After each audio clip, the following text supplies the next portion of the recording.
He said the reason this case fell apart was not so much by documents, but by text messages. Remember that quote? Mm-hmm. Yeah. But to say that his war with the FBI, whatever you think of that, is he considers that a crowning achievement of his administration, which he mentioned up there with tax cuts. Yeah, absolutely. Tax cuts, immigration reform. He said this is going to be one of the biggest things I've achieved.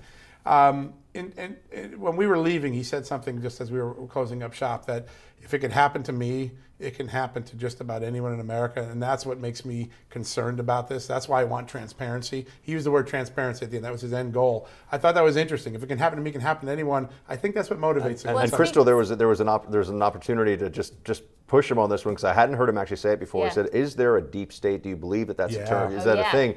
The president said he does not like that term, thinks that it's conspiratorial, so he rejects the usage, at least, of the term deep state. But from what I understand, he likes the usage of the term cabal. Who doesn't? Another interesting piece, though, and this is all, of course, in regard to the president's decision to declassify some documents related to the Russia investigation. And he revealed to you all that he has not actually reviewed those documents or those text messages that are going to be coming out. Why do you think that is? I think that'll be a surprise for a lot of people. It's a great question. He's clearly taking a leap of faith based on the members of Congress who have looked at it, who've encouraged it, that it would be good for the public to see these. My guess is, and again, I'm reading between the lines, doing some reporting, that there's a concern that if he reads and he cherry picks some things and he doesn't declassify other things, that'll be accused of trying to manipulate or obstruct the investigation.